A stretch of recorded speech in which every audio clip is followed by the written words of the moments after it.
बंदे भुटकुशल को सादर बदनामी और इस मंच पर आसीन जो भी हमारे वक्तागण अतिथि हैं सभी को नमो बुद्धाय।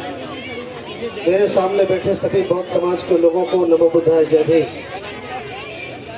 देखिए, आज के इस दिन पर बहुत ही विद्वान साथियों ने, जिनमें प्रोफेसर सतीश प्रकाश जी, बहन शकुन बौद्ध जी और भी विद्वान लोगों ने आपका मार्गदर्शन किया है। काफ़ी ज्ञानवर्धक बातें उन्होंने बताई है। मैं तो बस जो जिस काम के लिए आज यहाँ आप लोग इकट्ठा हुए हैं उस पर 5 मिनट प्रकाश डालूंगा, क्योंकि जिस काम का मुझे दायित्व यहाँ के आयोजक मंडलों ने दिया है, मैं प्रयास करूँ कि मेरी बात वहीं पर रहे और आप लोगों को कुछ मिलने का फायदा हो। धन्य हैं वो लोग जिनके जाने के सैकड़ों साल बाद भी उनके जीवन की घटनाओं पर लोग इस तरह बैठते हैं और चर्चा करते हैं। ये दुनिया में दुर्लभ ही लोग हैं। उनके जीवन की कुछ घटनाएं होती हैं, उनका काम होता है जो उन्हें महान करता है, अमर कर देता है। आज इस काम के लिए बैठे हैं आप लोग, ये बाबा साहब अम्बेडकर से जुड़ा आज का दिन है। कोई ऐसी महत्वपूर्ण घटना जरूर है जो पूरे देश में आज के दिन बहुत सारे लोग आयोजन कर रहे हैं। नहीं, कहीं इसको भीम महोत्सव के रूप में लोग कह रहे हैं, तो कहीं बौद्ध महोत्सव के रूप में, कहीं किसी पुस्तक के अध्ययन के रूप में, इसके नाम लोगों ने अलग अलग जरूर रखे हैं। लेकिन ये बात तय है कि बाबा साहब अम्बेडकर के जीवन की एक महत्वपूर्ण घटना है और ऐसी घटना जिसको लेकर के आप बैठे हैं। सामान्य सज्जनों, जब कोई व्यक्ति विशेष निर्णय लेते हैं, अपने जीवन का बहुत बड़ा योगदान करते हैं, जिनमें अनंत लोगों का कल्याण छुपा होता है, तो फिर उनके जाने के बाद बहुत सारे लोग उन घटना को सेलिब्रेट करते हैं और जिंदा रखने का इसलिए प्रयास करते हैं कि उनको समाज में बनाए रखा जाए, बहुत लोगों का उससे कल्याण हो। आज बाबा साहब अम्बेडकर की जिस घटना को आप लेकर बैठे हैं, ये केवल अकेली ऐसी घटना नहीं है जिसको लेकर के आप लोग बैठे हैं। बाबा साहब अम्बेडकर अपने आप में एक अद्भुत व्यक्तित्व थे। चाहे बाबा साहब अम्बेडकर की जन्म की घटना हो, या 7 साल की उम्र में पानी पीने की घटना हो, या 1917 में संकल्प लेने की घटना हो, ये तमाम वो महत्वपूर्ण घटनाएं हैं जो बाबा साहब अम्बेडकर से जुड़ी है। इसलिए आज की जो घटना है, मैं बस उस पर थोड़ा प्रकाश डाल रहा हूँ। ये बाबा साहब अम्बेडकर जिनके लिए आप यहाँ बैठे हैं, उनकी जिंदगी की शुरुआत ही एक बड़े संघर्ष से हुई है। हमारी कुछ महिलाएं बैठी, नन्हे मुन्ने बैठे हैं। मैं बात बता रहा हूँ कि बाबा साहब अम्बेडकर जब बचपन में बालक भीम के नाम से जाने जाते थे, इस घटना के बारे में बताऊं, बस मैं एक छोटी सी घटना बता रहा हूँ। 7 साल के बालक भीम,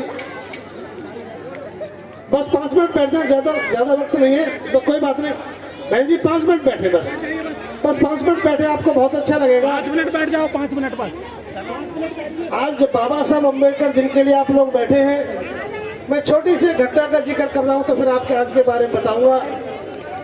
7 साल का बालक भीम पहली बार जब स्कूल गए, पूरे दिन जब पानी पीने को नहीं मिला, तो दोपहर को पूरे दिन जब पानी पीने को नहीं मिला, लौट के आए बाबा साहब अम्बेडकर। तो माँ नहीं थी उनकी, बुआ थी।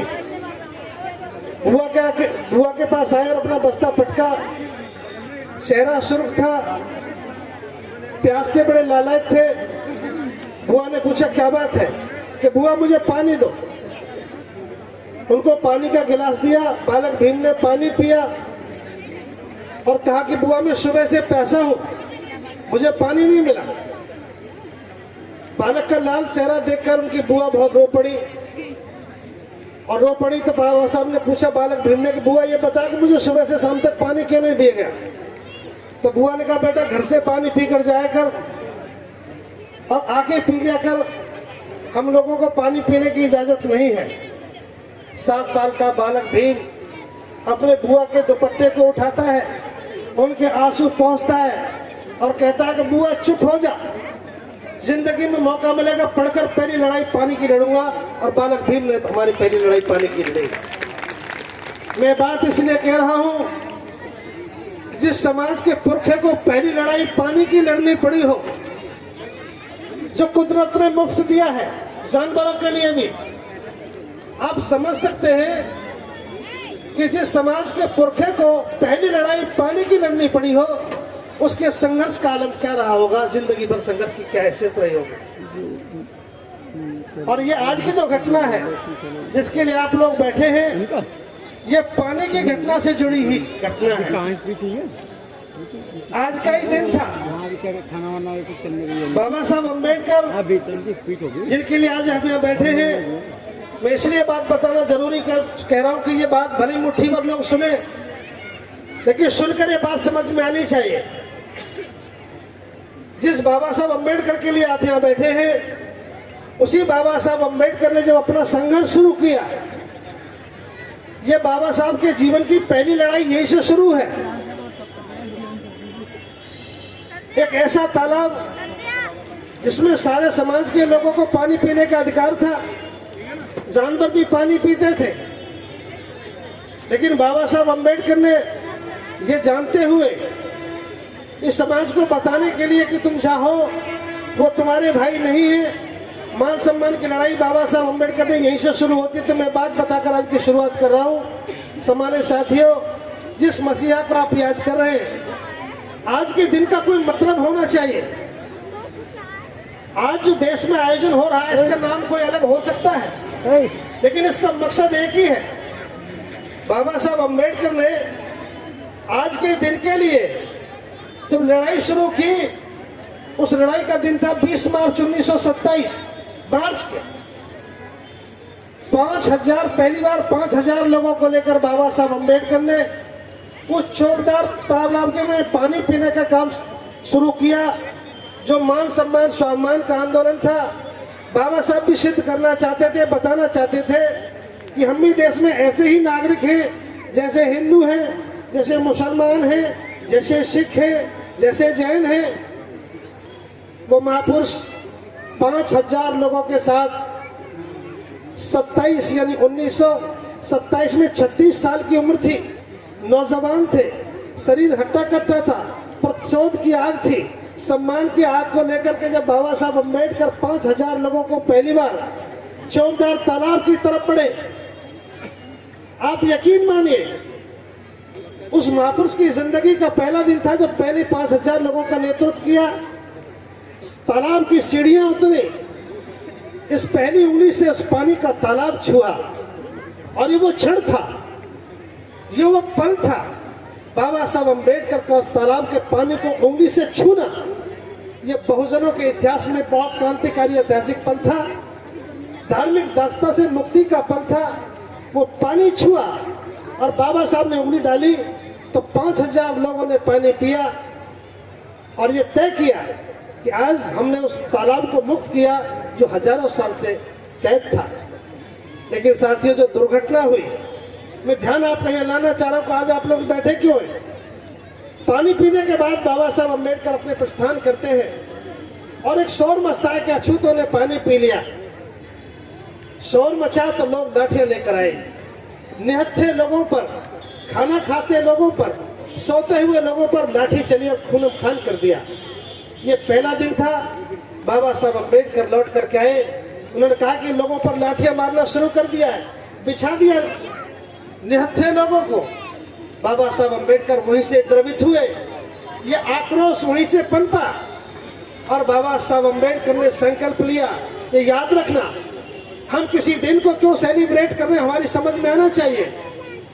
बाबा साहब अम्बेडकर उसी दिन संकल्पित होते हैं, उनके जीवन का रूपांतरण होता है, और उसी दिन कहा कि आज इन लोगों पर जो लाठी चली है, ये किसी लोगों ने नहीं मारा, एक व्यवस्था ने मारा है, और मैं संकल्प लेता हूं इस व्यवस्था को जड़ से समूल से नष्ट कर दूंगा। बस उस महापुरुष का संकल्प आज 25 दिसंबर आ गया। बाबा साहब ने घोषणा कर दी, जो नफरत की जड़ है, जो छुआछूत की जड़ है, जो गैर बराबरी की जड़ है, जो भेदभाव की जड़ है, जो पानी पीने को रोकती है, मैं 25 दिसंबर को सार्वजनिक रूप से उसका दहन करूंगा। आज 25 तारीख को ये आज का दिन था।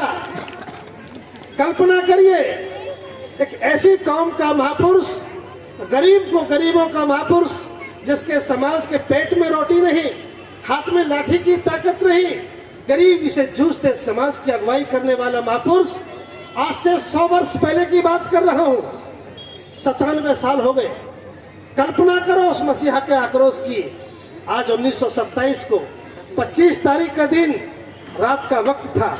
बाबा साहब डॉक्टर अम्बेडकर ने सार्वजनिक घोषणा की और उसी महाड़ के स्थान पर उस धार्मिक ग्रंथ को लाया गया और एक एक पन्ना फाड़ा गया, अग्नि की सुपुर्द कर दिया गया।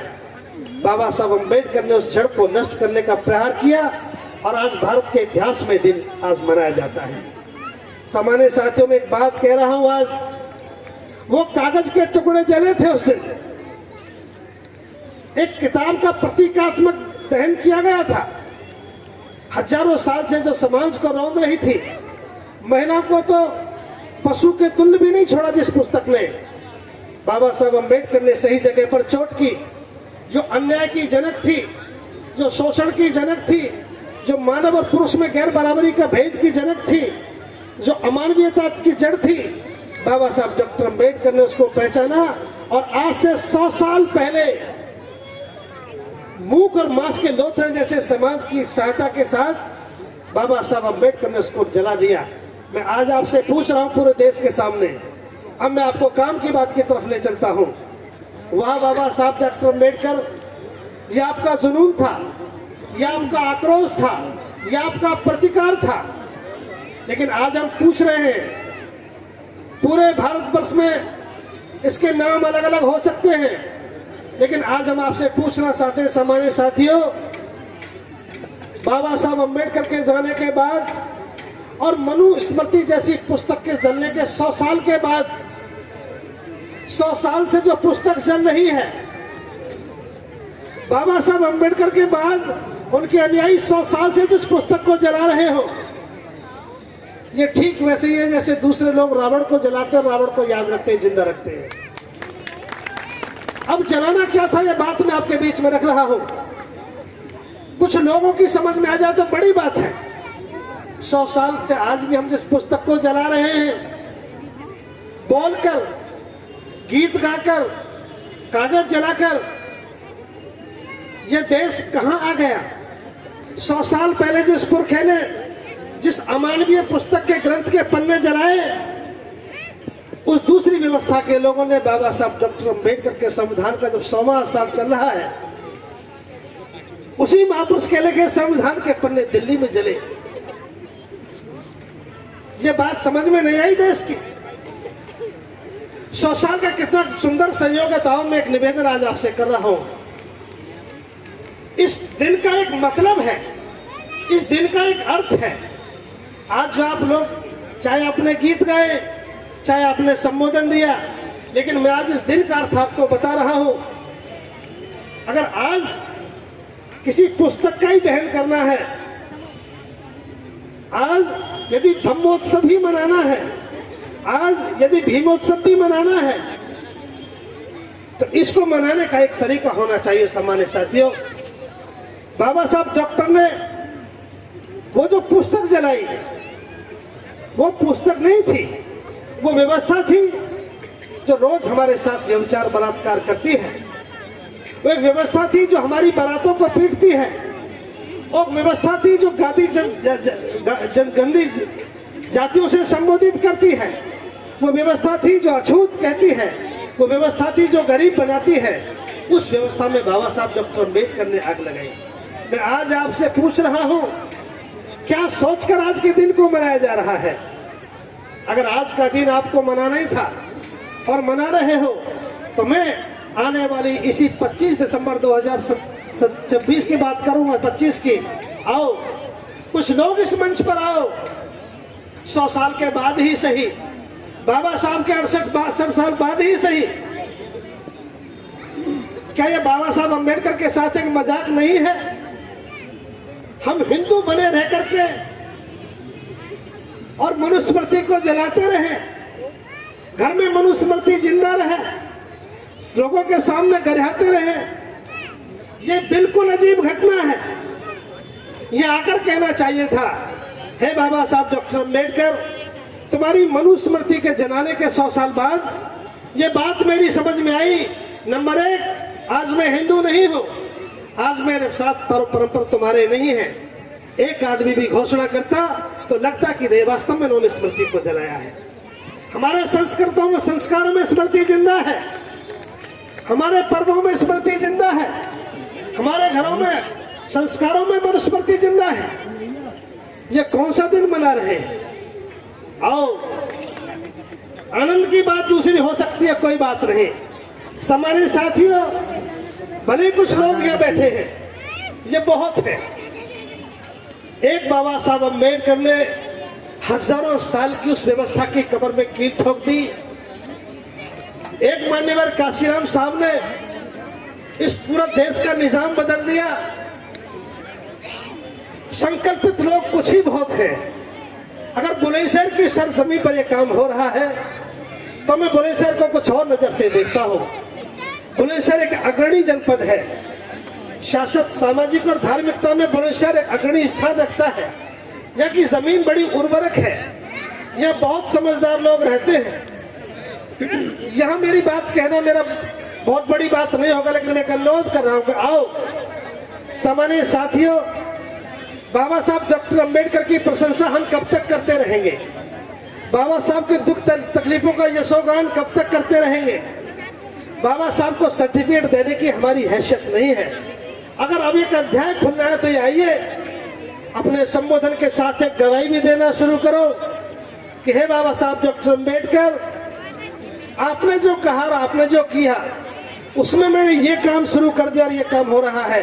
तो मैं बात आपके सामने कह रहा हूँ, 3 बात मैं आपके सामने आज कह रहा हूँ। आज के दिन की बात बताने से पहले एक घटना आगरा में भी घटी थी। 5 ही मिनट आपके ले रहा हूँ ताकि बात आज की समझ में आ जाए।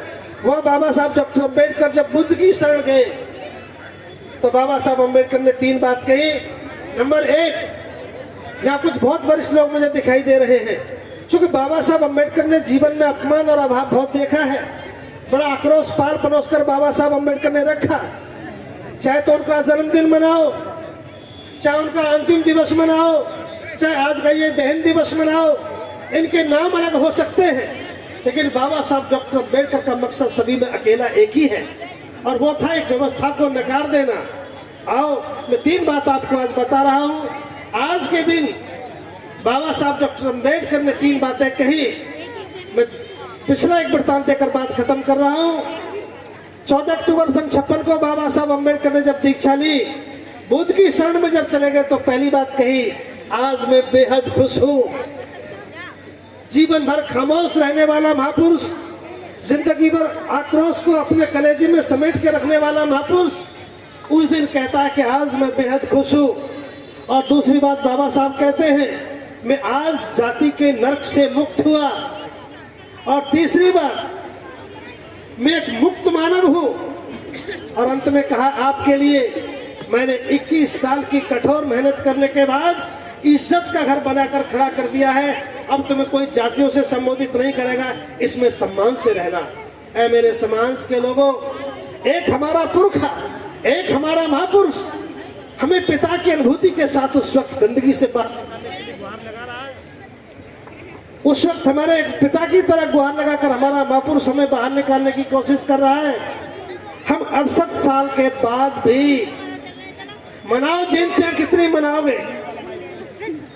ये सारी की सारी जयंतियां और सारे के सारे पर्व तब तक कोई वजूद नहीं है जब तक हम किसी का अनुपालन ना करें। इसलिए मैं आपसे अनुरोध कर रहा हूं, आज कौन से डॉक्टर बाबा साहब अम्बेडकर का आयोजन है ये? उसका जो बुद्ध की शरण चले गए, उनका जिन्होंने स्मृति में आग लगा दी। कुछ लोग जो यहाँ बैठे, मैं आपसे निवेदन कर रहा हूँ, अगर आज यहाँ बाबा साहब अम्बेडकर का धम्मोत्सव मनाने आए हो, भीम उत्सव मनाने आए हो, तो याद करना उस दिन को जिस दिन बाबा साहब के लोगों पर लाठियां का प्रहार किया, खून बह गया। उस वक्त बाबा साहब संकल्पित हुए और ये संकल्प लिया कि मैं स्मृति में आग लगा रहा हूँ। लेकिन आज मेरे समाज की बहन बेटियों, सुंदर गीत गा सकती हो, सुंदर उदाहरण दे सकती हो, अच्छा बात संबोधन भी कर सकते हो। आज एक संकल्प के लिए मैं अनुरोध करूंगा, मेरा अधिकार है। आओ, बाबा साहब के साथ ज्यादा आंख मिचौली मत करो, उनके साथ ज्यादा औपचारिकता मत निभाओ। ये जय भीम नमो बुद्धा बहुत दिन हो गए करते करते। एक आदमी अगर मंच पे ये कहे बाबा साहब डॉक्टर अम्बेडकर, मैं आज आपको साक्षी मानकर ये संकल्प लेता हूं, तो मैं 2-3 बात आज आपको बता रहा हूं बस इलाज करते हुए, क्योंकि आज के दिन में महत्वपूर्ण बात ये थी। आइए, पहला काम, कुछ लोग जहाँ बैठे हैं, नहीं रोके मत, उन्हीं को रहने दीजिए जहाँ बैठे हैं। आज मैं 2 निवेदन कर रहा हूँ ऐसे जाने के बाद। 25 दिसंबर को साक्षी मानकर 2 काम कर लेना। नंबर 1, हे बाबा साहब डॉक्टर अम्बेडकर, मैं आज आपको साक्षी मानता हूँ और मानती हूँ, आज के बाद मेरे घर में 1 जनवरी से लेके दिसंबर तक 12 महीने तक कोई भी पर्व दूसरी व्यवस्था का नहीं होगा। क्या ये बड़ा काम है? पहली श्रद्धांजलि आज के दिन, हे बाबा साहब डॉक्टर अम्बेडकर, उस व्यवस्था का एक भी पर्व मेरे घर में नहीं होगा जिस व्यवस्था को तुमने उस दिन आग लगा दी। क्या ये बात संभव है? नंबर 2, दूसरा काम, दूसरा भी अनुरोध कर रहा हूं, 5 लोग तो हो सकते हैं, ये काफी है। दूसरा काम, जन्म लेने के बाद और मृत्यु तक के कोई भी संस्कार, जन्म लेने से लेकर के मृत्यु तक के संस्कार, संकल्प लेना कि हे बाबा साहब डॉक्टर अम्बेडकर, आज 25 दिसंबर को संकल्प लेते हैं कि मैं अपने जीवन में उन संस्कारों का परित्याग करता हूं जो दूसरी व्यवस्था के हैं। क्या ये बात संभव है? और तीसरी बात, अंतिम बात, बस जिसके घर में पर्व समाप्त, जिसके घर में संस्कार समाप्त, और तीसरी बात, जिस घर में सुबह से लेकर शाम को सोने तक पूरी की पूरी परंपरा अपनी ही व्यवस्था से हो, लोग देखकर कहें ये तो बौद्ध है। क्या ये बात संभव नहीं है? हमारे दिन की शुरुआत नमो बुद्धाय जय भीम से होनी चाहिए। अगर ऐसा होता है तो मैं आज एक बात की घोषणा बुलंदशहर में कर रहा हूं, बाबा साहब तो आग चला के लगा कर चले गए, ये बात सच तो है, लेकिन एक बात छूट जाती है जो अधूरी है। ये बात मैं आज आपको बता रहा हूं, बाबा साहब अम्बेडकर थे, उनका नैतिक बल था, उनका चारित्रिक बल था। उस गरीबी में, गरीब समाज की उपस्थिति में, सामंत शाहियों में बाबा साहब डॉक्टर अम्बेडकर ने हजारों साल पुरानी अमानवीय व्यवस्था को आग के हवाले कर दिया। लेकिन दिया क्या? आइए, आज मैं अपील कर रहा हूं, एक व्यवस्था थी जो हमें चलने के लिए कहती थी, लेकिन आज भारत में बाबा साहब अम्बेडकर की असीम अनुकंपा से बुद्ध और उनका धम्म जो बाबा साहब ने लिखा, आज हम चूंकि बौद्ध हैं तो आज भारत में सदैव भंते करुणा सिंह राहुल ने भारत के बौद्ध समाज की स्थापना कर दी और उनको दिए भारतीय बौद्धों की आचार संहिता। यह है भारतीय बौद्धों की आचार संहिता। हम कैसे जिएंगे, हम कैसे मरेंगे, हम क्या खाएंगे, हमारे संस्कार कैसे होंगे, हमारे रीति रिवाज कैसे होंगे, अगर उसमें आग लगाई तो हमें मिला क्या? अगर हम बौद्ध समाज के लोग हैं तो आज गर्व से कह सकते हैं कि हम धन्य हुए बाबा साहब डॉक्टर अम्बेडकर, आपने हमें बौद्ध बनाया।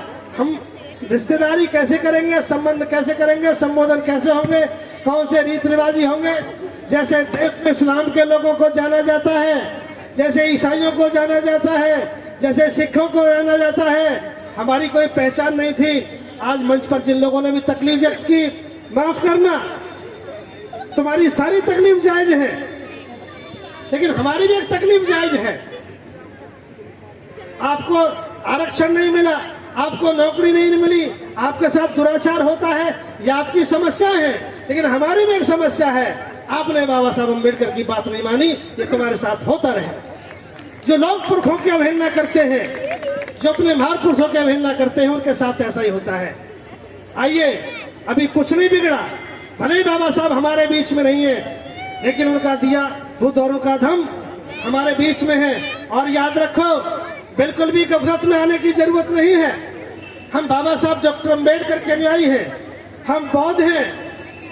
एक बाबा साहब डॉक्टर अम्बेडकर को धरती पर अवसर मिला, अभी तो हमारे कोई प्रॉब्लम नहीं है, मैं ये बात बता रहा हूँ, जब बाबा साहब डॉक्टर अम्बेडकर को अकेले को अवसर मिला तो 5000 साल की पहाड़ जैसी व्यवस्था की कमर में कील ठोक दी और बाबा साहब अम्बेडकर ने हमारा जीवन संभाला। क्या आपको संदेह कोई?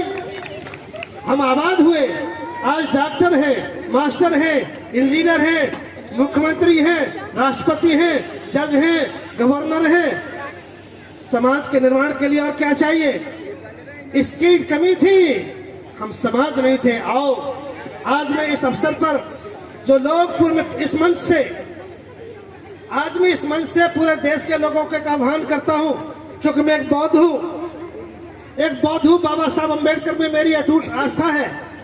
सम्मानित साथियों, चाहे बाबा साहब की जयंती हो, चाहे बाबा साहब का अंतिम दिवस हो और चाहे आज का ये स्मृति दिवस का दहन का दिन हो, बाबा साहब अम्बेडकर के उत्सव मनाने सीखो। बाबा साहब के साथ कोई औपचारिकता मत करो। आज अगर स्मृति दिवस को याद करना है तो आओ, हिंदू रहकर याद रखना। आज के बाद 3 बात बता रहा हूं। जो लोग हिंदू हैं वो बाबा साहब अम्बेडकर के समर्थक तो हो सकते हैं, जानकार हो सकते हैं, हिमायती हो सकते हैं, लेकिन हिंदू रहकर बाबा साहब अम्बेडकर के अनुयायी नहीं हो सकते, ऐसा मेरा पूरा दावा है। अगर बाबा साहब का अनुयायी बनना है तो बौद्ध ही होना पड़ेगा। हिंदू बने हैं, स्मृति जला रहे हैं, हिंदू बने हैं, बाबा साहब अम्बेडकर को समझा रहे हैं, ये भद्दा मजाक कब तक चलेगा? एक महापुरुष कह रहा है, मैंने गड़ी सही रास्ता में लात मार दी और मैं इसलिए दहाड़ रहा हूं। मैं जिस दिन से मेरी समझ में आया, जिस दिन से मुझे भंते करुणा सिंह राहुल का मार्गदर्शन मिला, पहला काम मैंने किया, सबसे पहला काम मैंने व्यवस्था को नकारा। आज मैं किसी भी तरीके से हिंदू नहीं हूं, मैं विशुद्ध रूप से बौद्ध हूं, मैं परंपराओं से बौद्ध हूं, मैं संस्कारों से बौद्ध हूँ, मैं दस्तावेजों में बौद्ध हूँ, मैं चाल चलन से बौद्ध हूँ, मैं पहचान से बौद्ध हूँ और मैं गर्व से कह सकता हूँ मैं बौद्ध हूँ, जाति से मुक्त हूँ। बौद्ध मेरा समाज है, आचार संहिता मेरा मापदंड है। इससे बेहतरीन और क्या हो सकता है? कितने लोग हैं जो देश में ऐसा कह सकते हैं? और याद रखना, जिनके लोगों की मुट्ठी में दम है, बाबा साहब डॉक्टर अम्बेडकर ने कहा था, बौद्ध वही बने जो मजबूत इरादों के लोग हैं, कमजोर और कायर लोग बौद्ध नहीं होते। आओ आज वक्त आ गया है, समाज को बचाना है, अत्याचार पर हमेशा के लिए विराम लगाना है, पिटती हुई बारातों को हमेशा के लिए रोकना है, जाति के नाम पर तांडव रोकना है, मूछ रखने पर गले की हत्या होने रोकना है, मटकी छूने पर हत्याओं को रोकना है, वेमुना जैसे कांड को रोकना है। अगर इन पर विराम लगाना है तो याद रखना, हमने सत्ताओं को भी देखा है। इस समाज में सब कुछ आपके पास है। कोई ईसाइयों के साथ करके दिखाए, नहीं हो सकता क्योंकि ईसाई एक समाज है। कोई हिंदुओं के साथ करके दिखाए, नहीं हो सकता क्योंकि हिंदू एक समाज है। तुम्हारे साथ इसलिए होता है कि तुम्हारा कोई समाज नहीं है। जिस दिन आप बौद्ध समाज बनोगे, मेरा दावा है, बौद्ध होने के बाद ये घटना नहीं घटेगी। और याद रखो, आज मैं मुट्ठी भर लोगों से आह्वान कर रहा हूँ, देश के तमाम लोगों से आह्वान कर रहा हूँ, आओ इन तमाम चीजों पर विराम लगाना है तो एक दहन हम भी करते हैं। आप लोग भी संकल्प लीजिए कि हे बाबा साहब डॉक्टर अम्बेडकर, आज 25 दिसंबर को आपको साक्षी मानकर हम भी संकल्पित होते हैं। आज हम भी नंबर 1 हम संस्कारों का दहन करते हैं, नंबर 2 हम परंपराओं का दहन करते हैं, हम उन प्रतीकों का दहन करते हैं। यदि आज यहाँ से दहन करके जाओगे तो घर में अच्छा लगेगा। बौद्ध होने की घोषणा करना, अगर आज का दिन 5 लोग भी ऐसा कर सके तो अलीगढ़ में आयोजक मंडल का बड़ा साधुवाद होगा। यहाँ जो लोगों ने संबोधन दिया है, मैं चाहूंगा अगली बार वो लोग और आपके सामने बैठे लोग ये कहें मंच पर आकर के कहे, बाबा साहब अम्बेडकर, हम आपको श्रद्धांजलि करते हैं, हम हिंदू नहीं हैं, हमारे पर्व नहीं है। यदि ये काम होता रहा तो माफ करना, मेरा पूरा अधिकार है आपसे बात कहने का। यदि इसी तरह का दौर चलता रहा, घर में पर्व परंपरा उसी के मनुस्मृति के, और 25 दिसंबर को जलती रहे, हत्या मनुस्मृति करा रही है, हमारे काम उसी व्यवस्था से चलते रहे। ये वही लोग हैं। आओ, आज भारत के लोगों को बौद्धों का नेतृत्व मिल गया है, आचार संहिता आपके पास है, बाबा साहब अम्बेडकर हमारे मार्गदर्शक है। अब हमें इधर उधर जाने की जरूरत नहीं है। चाहे जयंती मनाना, चाहे 6 दिसंबर मनाना या संकल्प दिवस मनाना, इस सब का मतलब एक है, जो व्यवस्था बाबा साहब ने उस वक्त नकारी, हम भी नकारेंगे। और याद रखना, आपके पद हो सकते हैं, प्रतिष्ठा हो सकती है। अब यह काम तो 3-4 ही लोगों का था। संसद में बैठे बाबा साहब अम्बेडकर के उनका पात्रों का, नौकरी करते हुए मेरे जैसे लोगों का, सम्मानित भिक्षुओं का, इस सब का यह दायित्व था। लेकिन सब लोग मुकर गए, कुछ मुट्ठी भर लोग यहाँ बचे हैं। आओ साथियों, हम आज 25 दिसंबर को मैं तो कहूँगा, हे बाबा साहब अम्बेडकर, मैं आपको अपना आदर्श मानता हूँ, आपको मार्गदर्शक मानता हूँ। आज मैं 25 दिसंबर संकल्प लेता हूँ, चूँकि मैं काम कर चुका हूँ इसलिए गवाही दे रहा हूँ। हे बाबा साहब डॉक्टर अम्बेडकर, मैंने जब से अपने आप को समझा, मैंने पूरी पुरानी तरह की व्यवस्था को नकार दिया। मैं विशुद्ध रूप से बौद्ध हूँ, जाति से मुक्त हूँ, बौद्ध मेरा समाज है, मैं श्रेष्ठ जीवन का मालिक हूँ। ऐसे ही मैं चाहूँगा कि आप लोग भी आज संकल्प लें और बाबा साहब को सच्ची श्रद्धांजलि होगी। यहाँ आयोजक मंडल ने आने का मौका दिया, इस सभी के लिए अलीगढ़ से, हापुड़ से, पिलखुआ से, संभल से, बबराला से, जो भी सभी धम्मभूमि की टीम के लोग आपके आह्वान पर आए, उन सभी के प्रति आभार, बहुत बहुत साधुवाद। मेरे साथ चलकर सदैव धम्म लिया जाए, आपका भी आभार। सभी को नमो बुद्धाय, जय हिंद।